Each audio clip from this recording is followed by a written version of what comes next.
انجام دیتے ہیں، چونکہ ہم نے انہیں ہادی بنایا ہے تو ہدایت بھی اپنی مرضی سے نہیں کرتے، ہماری مرضی سے کرتے ہیں، اور اس کی مرضی کے لیے زندگی کو اس طریقے سے بندگی میں تبدیل کر دیتے ہیں کہ بظاہر زندگی ان کی ہوتی ہے، بندگی اس کی ہوتی ہے، اور بندگی جب تابندگی کی نظر ہو جاتی ہے اور تابندگی جب درخشندگی کی منزل پہ پہنچ جاتی ہے تو وہ مرضی رکھنے والا آواز دیتا ہے، نہ سپنا ہمیں دے دو، ہماری مرضی۔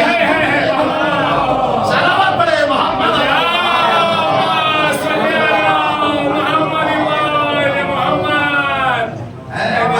ہماری ہے، لیکن ہم تمہیں دے رہے ہیں چونکہ تمہیں امام بنایا گیا ہے۔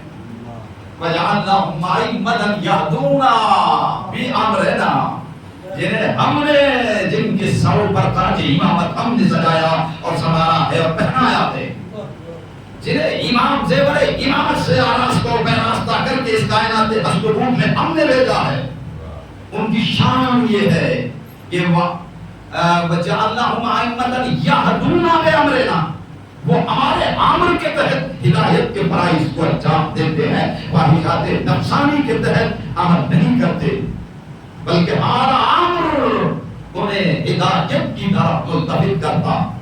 وَأَوْحَيْنَا إِلَيْهِمْ، بھئی عجیب کلمہ رکھا ہے، أَوْحَيْنَا إِلَيْهِمْ، اور ہم نے ان کی طرف وحی کی۔ لوگ کہتے ہیں کہ وحی صرف نبی میں ہوتی ہے، قرآن کہہ رہا ہے جنہیں ہم نے امام بنایا ان کی طرف بھی ہم وحی کرتے ہیں۔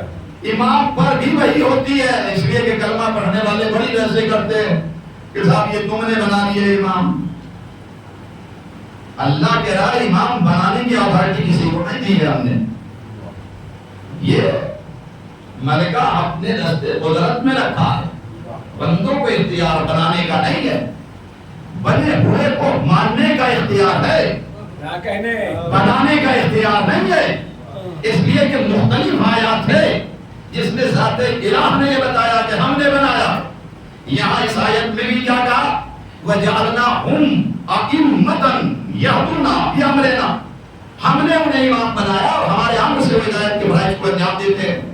اور اس کے بعد میں أَوْحَيْنَا إِلَيْهِمْ فِعْلَ الْخَيْرَاتِ، اچھے کاموں کی وحی ہم نے انہیں پاسٹ ٹینس میں، ماضی ہی میں کر دی تھی، یعنی جو بھوتکال جو گزر گیا، جو زمانہ گزر گیا ماضی کا، یہ ماضی میں ہم نے اچھے کاموں کی وحی ان کی طرف کر دی تھی۔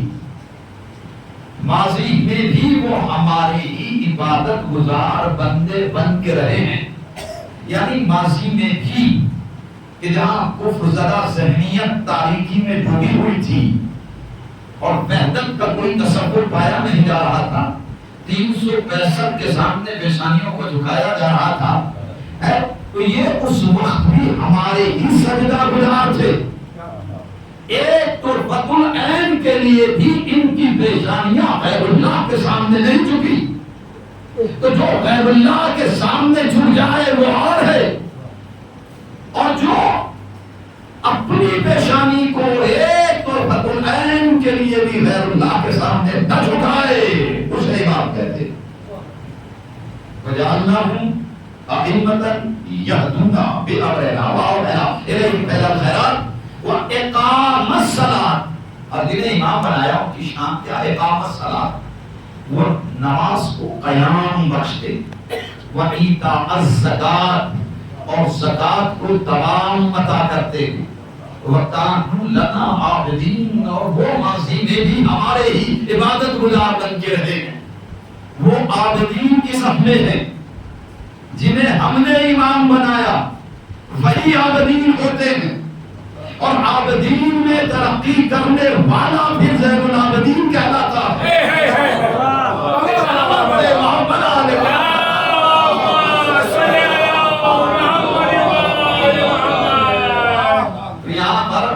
اللہ نے کہا ہمارے عابدین ہیں، وہ ہمارے ہی عابدین میں رہے ہیں۔ اور دوسری آیت میں کہا وَجَعَلْنَاهُمْ أَئِمَّةً لَمَّا صَبَرُوا، اور ہم نے انہیں امام بنایا کیونکہ وہ صبر کرتے تھے، تو وہ صابرین بھی ہیں۔ تو دو صفت ہیں ان کی، ایک عابدین اور ایک صابرین۔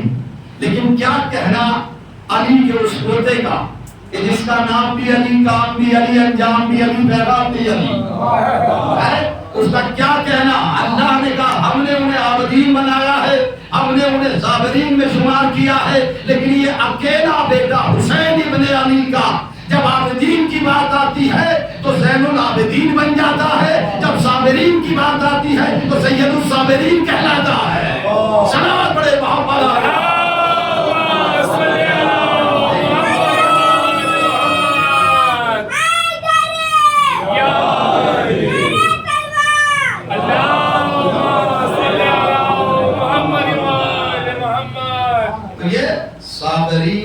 صفت امامت کی کیا ہے؟ وہ عابدین، دوسری کیا ہے؟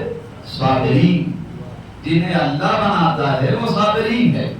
یہ آپ دیکھیں سورہ فرقان پڑھتے ہیں 25واں سورہ قرآن مجید کا 19واں پارہ اور 74ویں آیت، وَجْعَلْنَا لِلْمُتَّقِينَ إِمَامًا، اور ہمیں امام بنانا متقین کا۔ یہ اہل غیروں کے امام نہیں بنتے ہیں، یہ متقین کے امام بنتے ہیں۔ تبھی تو گلدستہ علم پہ محسن شرع قلم کر کے پیغام کے دوش پر اپنا یہ پیغام نشر کرتا ہے کہ اشہد ان امیر المؤمنین و امام المتقین، میں گواہی دیتا ہوں کہ علی اللہ کے ولی ہے اور متقین کے امام ہے، مسلمین کے نہیں ہے۔ وَجْعَلْنَا لِلْمُتَّقِينَ إِمَامًا، ہمیں قرار دینا متقین کا امام، متقین کا امام بنانا۔ یا پھر اللہ کہتا ہے وَنَجْعَلُهُمُ الْأَئِمَّةَ وَنَجْعَلُهُمُ الْوَارِثِينَ، ہم ہی نے انہیں امام بنایا ہے اور ہم ہی نے انہیں وارث بنایا ہے۔ یہ وارث نبی کی نبوت کے بھی ہے اور قرآن کے بھی وارث ہے۔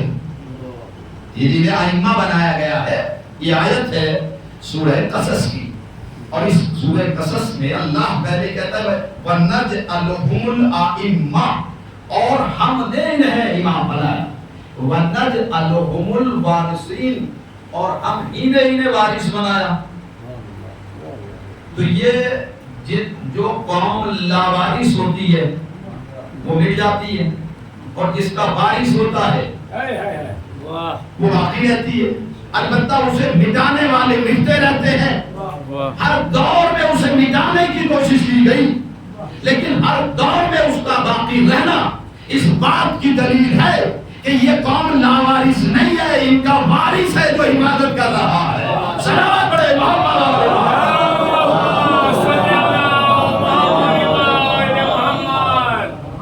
یہاں اللہ نے کہا کہ ہم نے انہیں امام بنایا اور ہم ہی نے انہیں وارث بنایا ہے۔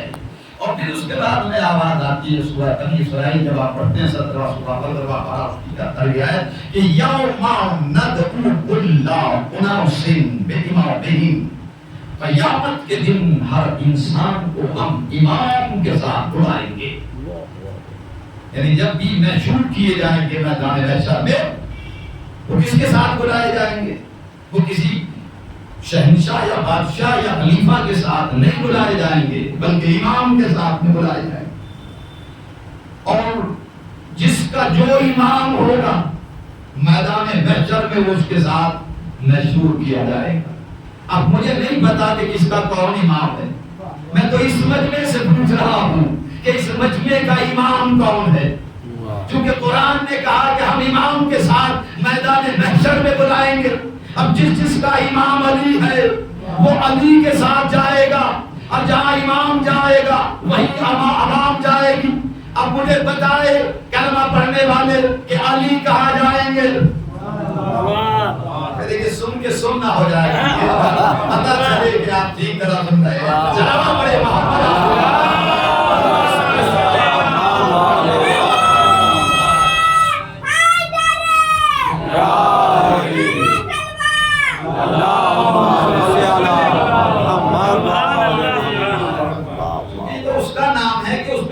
بھی بولنے لگتا ہے، یہ تو سب بولنے والے ہیں، گنگا بھی بولنے لگتا ہے نام علی پر۔ تو آپ دیکھیں کہ امام کا تذکرہ ہو رہا ہے، کیا سب کچھ نہیں جانا کہ امام ہی کے تو ساتھ میں جائیں گے نا؟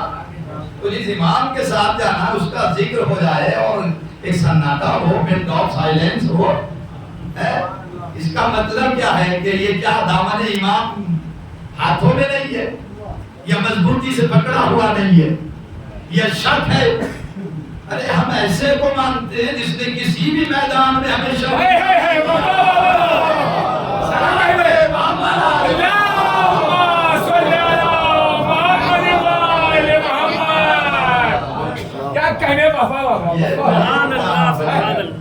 یہ ولیوں کا ولی، اماموں کا امام، قائد الغر المحجلین، امیر المومنین، امام المتقین، سید المسیحین، امام المتقین، جس نے کسی میدان میں ہمیں شرمندہ ہی نہیں ہونے دیا، ہر میدان میں سباوت قدم اس کے قدموں سے لپٹے رہے، جہاں اس کے قدم اور نقش قدم زمین پر رونما ہو گئے، وہ صراط مستقیم بن گئے، اور جو اس پر گامزد ہو گیا وہ صراط مستقیم پر قائم ہو گیا۔ تو کہا ہم نے امام بنایا ہے اور ہمارے ہی حکم سے امامت کے فرائض کو انجام دیتے، قیامت کے دن ہی ہم امام کے ساتھ نشور کریں گے، بلائیں گے، اور پھر اللہ سورہ یاسین تو سبھی پڑھتے ہیں نا، زندے کے پاس نہیں، کم سے کم مردہ جب ہونے لگتا ہے تب بھی پڑھی جاتی ہے سورہ یاسین تاکہ آسانی سے روح نکل جائے۔ اس یاسین میں بھی امام مبین ہی کا تذکرہ ہے۔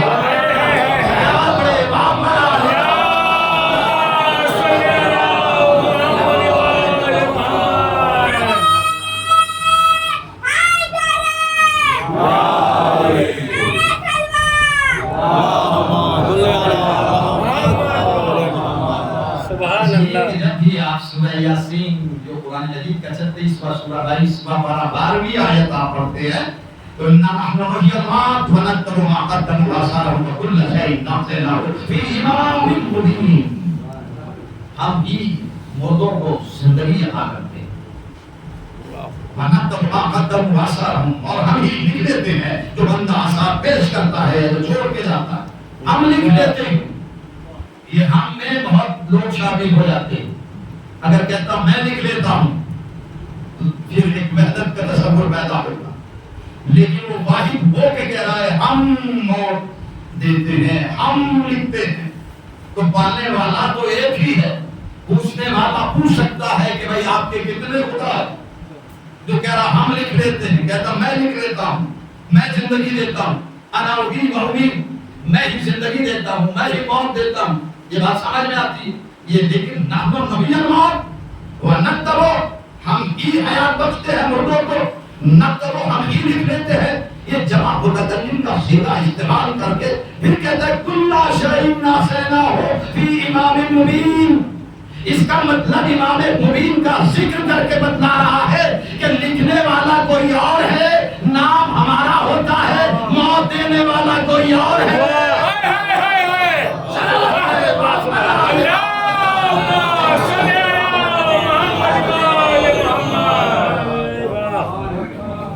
ملک الموت دیتا ہے، موت نام تو اسی کا ہوتا ہے نا، اللہ ہی موت دیتا ہے۔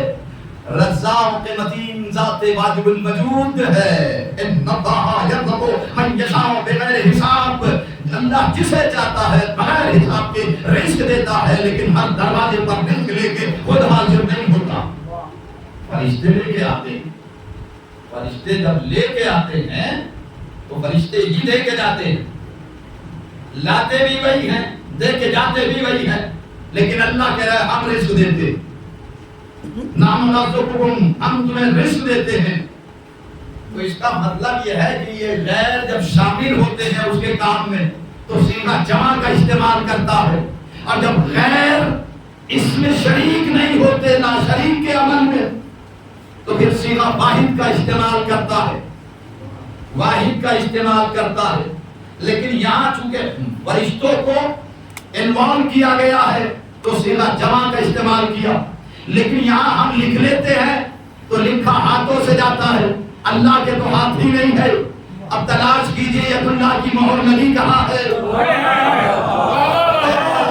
اللہ کی مہر جہاں ید اللہ کی مہر لگی ہوئی ہے وہیں سے لکھا بھی جاتا ہے. صلوات پڑھے محمد.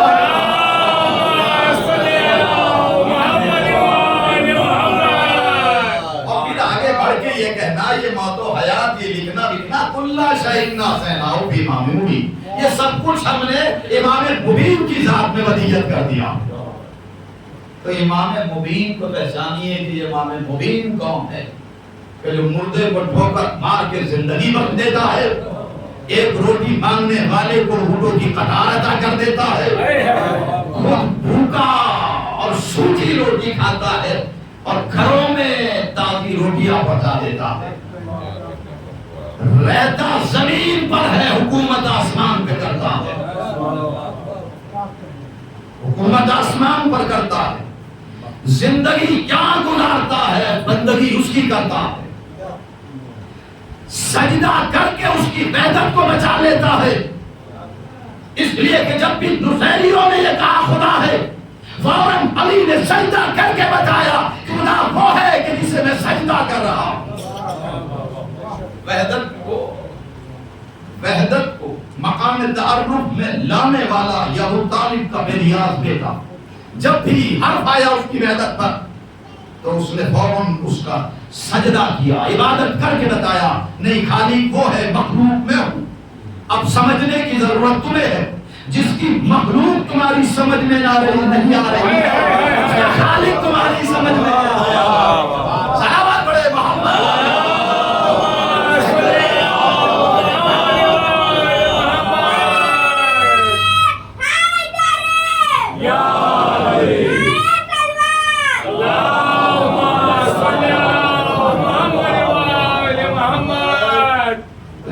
بندہ سمجھ میں نہیں آ رہا ہے وہ معبود کیسے سمجھ میں آ سکتا ہے. تو یہ اللہ نے کہا کہ کلّا شیء احصیناہ فی امام مبین, ہم نے ہر شے کا احصاء ودیت کر دیا ہے امام مبین کی ذات والا صفات میں. یہ اچھا امام جب قرآن مجید آپ پڑھتے ہیں تو پورے قرآن مجید میں آپ کو 12 آیتوں میں امامت کا ذکر ملے گا. قرآن مجید کی 114 سوروں میں 12 مقامات ایسے ہیں کہ جہاں پر اللہ کریم نے دیکھے گا شاکر بھائی اللہ کریم نے اپنے کرم کو مد نظر رکھتے ہوئے صلوات پڑھے محمد.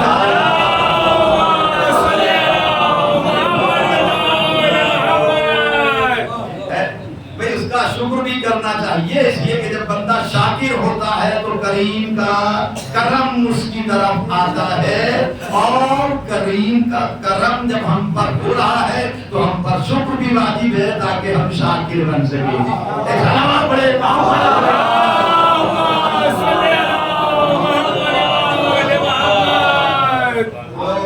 آپ دیکھیں کہ اللہ نے پورے قرآن مجید میں 12 آیات ہیں 12 مقامات ہیں جہاں پر امامت کا ذکر کیا گیا اور 12 مقامات پر کہیں جمع کا صیغہ اور کہیں واحد کا صیغہ استعمال کیا گیا ہے. اسی طرح جس سورہ بقرہ میں پڑھتے ہیں یہ سبھی کے ذہن میں آیت ہوگی 125ویں آیت ہے سورہ بقرہ کی جو دوسرا سورہ ہے قرآن پاک کا اور پہلا پارہ ہے 125ویں آیت ہے. وَإِذِ ابْتَلَىٰ إِبْرَاهِيمَ رَبُّهُ بِكَلِمَاتٍ فَأَتَمَّهُنَّ قَالَ إِنِّي جَاعِلُكَ لِلنَّاسِ إِمَامًا. ابراہیم خلیل خدا کا جب شیخ الانبیاء اللہ نبینا کا ذات الہ نے امتحان لیا کلمات کے ذریعے سے. میں تھوڑا سا تفکر کرنے کی ضرورت ہے, میں اپنی گفتگو کو سمیٹ رہا ہوں کیونکہ یہ سماعتوں کے پھیلے ہوئے کشکول متحاسی ہے کہ معرفت کی بے قرار ہوتی ہمارے کشکول سماعت کی سنگت بنے یہاں بھی کام آئے اور وہاں بھی کام آئے. جو اس در پہ ملتے ہیں وہ در بدری سے حاصل نہیں ہوتے, تو اس در پہ مل جاتا ہے وہ در بدری سے حاصل نہیں ہو پاتا. اس در سے اتنا مل جاتا ہے کہ کسی غیر در پر ہاتھ پھیلانے کی ضرورت ہی نہیں ہے. اتنا دے دیتے ہیں کہ اب کہیں مانگنے کی، ہاتھ پھیلانے کی ضرورت ہی باقی نہیں رہتی. تو یہ کہا، یہاں پر کہا کہ اِذِ ابْتَلَىٰ ابراہیم ربہ، مبتلا کیا ابراہیم کو ان کے پالنے والے پالنہار نے، بکلمات، امتحان میں. کس کے ذریعے سے؟ کلمات کے ذریعے سے. کلمات کے ذریعے. کاف لام میم الف تے. کتنے حرف ہو گئے؟ 5. یہ سب کس کے ماننے والے رہتے ہیں؟ پنجتن کے. ابھی سمجھ میں نہیں آیا. کلمات، کاف لام میم الف تے. عربی کی گرامر میں تے فیمیل کے لیے آتی ہے.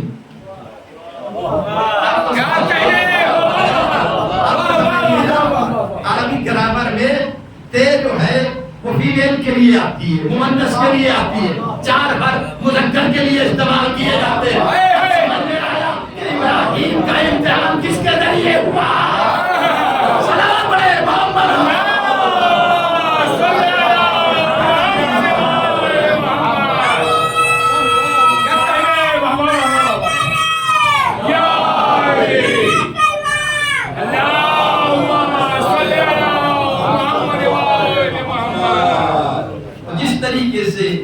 یہ رونما چہرے خوش و خرم نظر آ رہے ہیں، اسی طرح میدان محشر میں بھی اپنے امام کو دیکھ کے خوش ہو جائیں گے.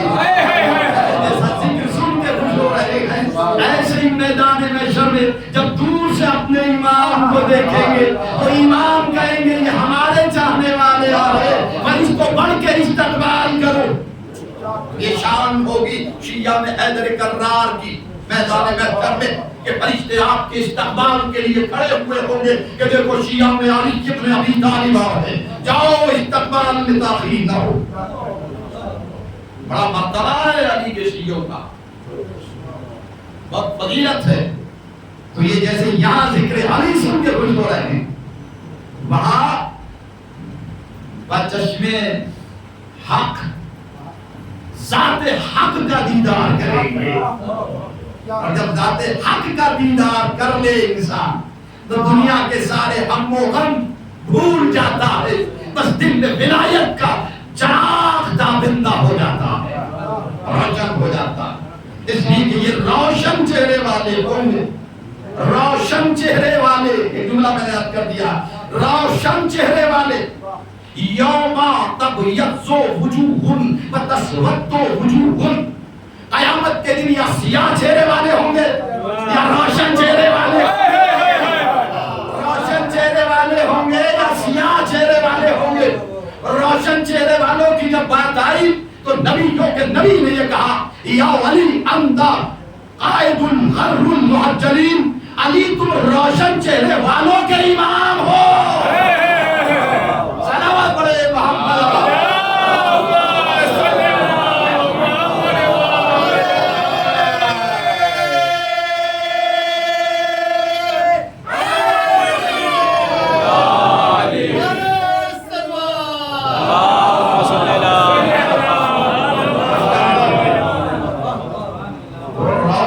چہرے والے بھی ہوں گے، سیاہ چہرے والے بھی ہوں گے.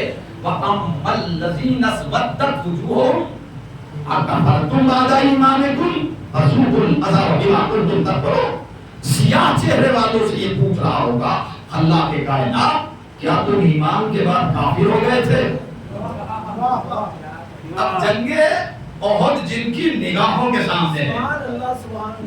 دیکھیے یہ مجمع پوسٹ مارٹم کا عادی نہیں ہے، لیزر سرجری کا ماننے والا ہے. یہ کوئی اشاروں اور کنایوں کو سمجھتا ہے. مجھے ضرورت نہیں ہے کہ میں جا کے وہاں پورا پوسٹ مارٹم کروں جنگ احد کا اور بتاؤں کہ کون تھا. بس اتنا سمجھ لیجیے کہ اللہ نے اشارتاً ہی کہا ہے، میں بھی اشارتاً ہی کہہ رہا ہوں. اب مجھے نہیں پتا کہ یہ کلمے کس کے صحن قلب میں اتریں گے اور اور کس کے سر سے اتر جائیں گے. صلوات پڑھے محمد علیہ.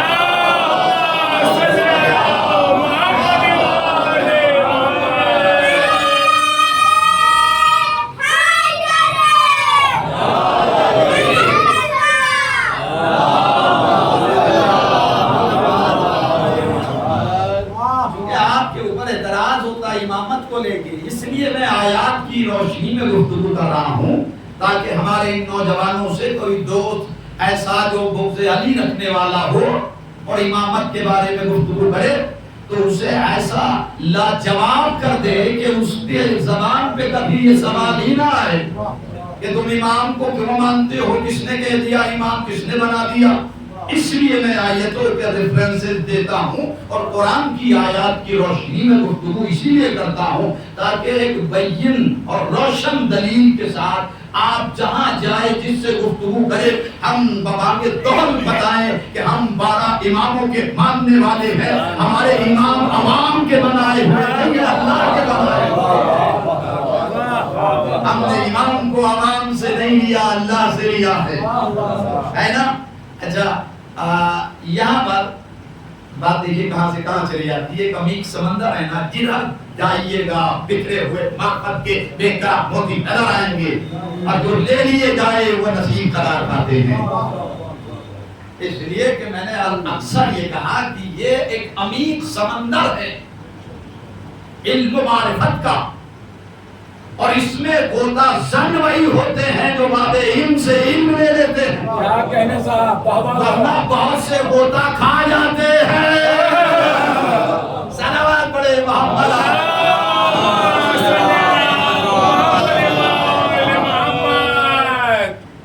بس تھکی ہوئی سماعت متقاضی نہیں ہے کہ گفتگو کو آگے بڑھایا جائے, کیونکہ ایک کیپیسٹی ہوتی ہے, قوت ہوتی ہے. جامع صبر لبریز ہونے سے پہلے یا چھلکنے سے پہلے اسے لے لیا جائے یا دے دیا جائے. تو بس میں نے سمجھ لیا کیونکہ جو کیپیسٹی ہے مجھے محسوس ہو رہا ہے. حالانکہ یہ آپ کو گفتگو عام طور سے نہیں ملتی. بھائی ٹھیک ہے, ہو گئی تقریر, ہو گئی بات, لیکن لاجیکل گفتگو قرآن ہی کی آیات سے یہ اس لیے ہوتی ہے کہ تاکہ آپ ایک بے معرفت کو قرآن کی آیات کی روشنی میں امامت کی معرفت کرا سکے, اور جو قائل نہیں ہے اسے قائل کرا سکے, اپنے قول سے نہیں اللہ کے قول سے. صلوات پڑھے محمد.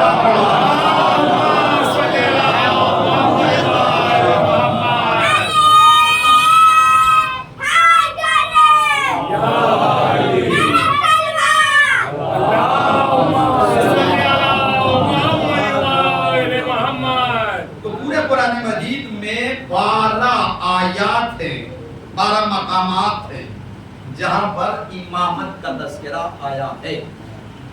تو قرآن میں امامت کا تذکرہ 12 مرتبہ آیا ہے. ہم یہی بتاتے ہیں کہ ہماری امامت جو ہے وہ قرآنی ہے, عرفانی ہے, ایمانی ہے. ہم نے امام تاریخ کی بیساکھیوں پر چلنے والوں سے نہیں لیے ہیں, آیت کی جلی اور روشن آیتوں سے لیے ہیں. قرآن کی جلی اور روشن آیات سے ہم نے امامت کو لیا ہے. قرآن مجید میں بھی 12 ہی مرتبہ امام کا تذکرہ آیا ہے. یہ 12 مرتبہ امامت کا ذکر قرآن پاک میں آنا اس بات کی دلیل ہے کہ اللہ نے 12 ہی کو بنائے ہیں.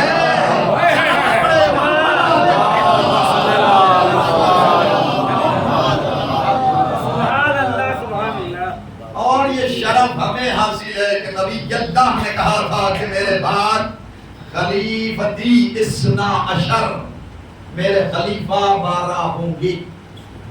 12 ہوں گے. چلیے پھر کبھی گفتگو ہوگی اس پہ, لیکن چونکہ امامت کا سلسلہ ہے, یہ اشرا جو شروع ہوتا ہے یہ ہمارے چوتھے امام سے وابستہ ہے.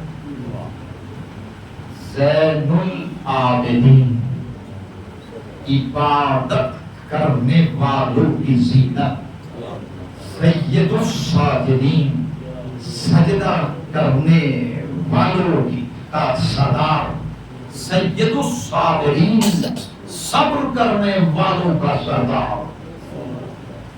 دیکھیے یہ لقب تو امام حسین کا ہونا چاہیے، سید الصابرین. کسی نے امام جعفر صادق علیہ السلام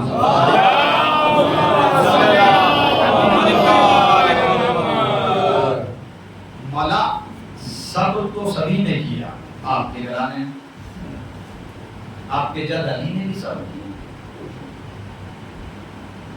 اور آپ کے جد حسن سبزقبا نے، حسین شہید کربلا نے صبر کیا، اور ہر امام نے اپنے دور حیات میں صبر کیا.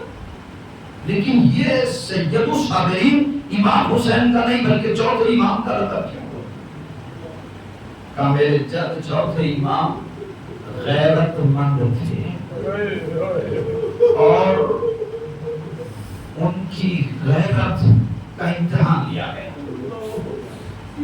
امام حسین مولا علی وہاں امتحان ان کی ذات کا تھا، یہاں امتحان ذات کا بھی تھا، غیرت کا بھی تھا. اور غیرت کا یہ تھا کہ وہ سجاد جسے شہزادی زینب نے یہ کہا کہ بھیا حسین مجھے دے دو میں پرورش کر لوں گی، تو گود میں دیتے ہوئے ایک جملہ کہا بہن لے تو رہی ہو لیکن ایک بات کا خیال رکھنا، یہ میرا سجاد بیٹا بڑا غیرت مند بیٹا ہے، اس کے سامنے کوئی محرم بیوی بھی سر کھلے ہوئے نہ آئے، اس لیے کہ یہ برداشت نہیں کر سکتا، یہ برداشت نہیں کر سکتا اس کے سامنے کوئی محرم بیوی بھی سر کھلے نہ آئے. ارے مولا سجاد کا خود ذاتی امتحان بھی تھا اور ان کی غیرت کا امتحان یہ تھا کہ مائیں اور بہنیں اور بھبیاں سروں پہ چادریں پہنی ہے، چہرے بالوں سے چھپائے ہوئے منادی ندا دے رہا ہے.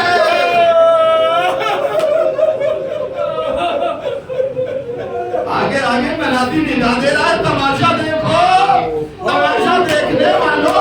ارے سجاد کے لیے اس سے زیادہ اور کیا غیرت ہو سکتی ہے؟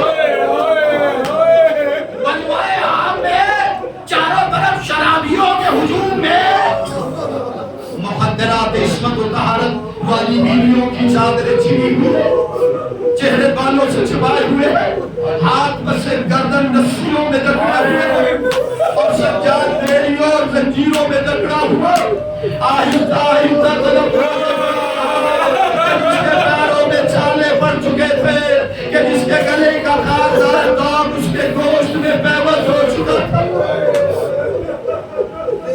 میں نے پڑھ دیا اور آپ نے سن لیا. ذرا تھوڑا سا غور تو کیجیے کہ اگر شدید گرمی میں کسی کے گلے میں لوہے کا تاج پہنا دیا جائے اور وہ اتنا کانٹے دار تاج ہو کہ گردن اگر ذرا سی جھک جائے تو گوشت میں کانٹے پیوست ہو جائے، اور پھر ہاتھوں میں ہتھکڑیاں باندھ دی جائے، پیروں میں بیڑیاں باندھ دی گئی ہو، کمر میں لنگر باندھ دیا گیا ہو، اور اس سے کہا جائے کہ بھوکا اور پیاسا میلوں پیدل چلے. کوئی سجاد سے پوچھے کہ کربلا سے کوفے کا سفر کس طریقے سے پیدل کیا گیا. جو جاتے ہیں زیارت کرنے کے لیے انہیں علم ہے کہ سے کربلا پیدل 80 کلومیٹر جاتے ہیں، ان کے پیروں میں چھالے پڑ جاتے ہیں، پاؤں سوج جاتے ہیں، لیکن ہائے میرا سجاد والا ہتھکڑی اور بیڑیوں کو سنبھال کے میلوں پیدل چلا ہے، اور چاروں طرف شرابیوں کے ہجوم میں یہ اعلان سنتا چلا گیا. اے تماشا دیکھنے والوں، ارے تماشا دیکھو، علی اور نبی کی بیٹیاں بے مقدار افلا چل رہا ہے. تو ایک مرتبہ ایک شخص آتا ہے، نبی کا امتی، نبی کا چاہنے والا، اور آ کے کہتا ہے السلام علیکہ ایھا المظلوم. سجاد نے توق بھری ہوئی گردن اٹھا کے کہتے ہیں بھائی تو کون ہے ویسے وقت میں ہمیں سلام کر رہا؟ کربلا سے اب تک ہمیں کسی نے سلام نہیں کیا، ہمارے اوپر پتھر برسائے گئے، ہمارے اوپر آگ برسائی گئی ہے، ہمارے اوپر صدقے کے گھول میں برسائے گئے، لیکن کسی نے سلام نہیں کیا. آپ کون ہیں جو ہمیں سلام کر رہے؟ کہا میں رسول اللہ کا صحابی زید بن ارقم.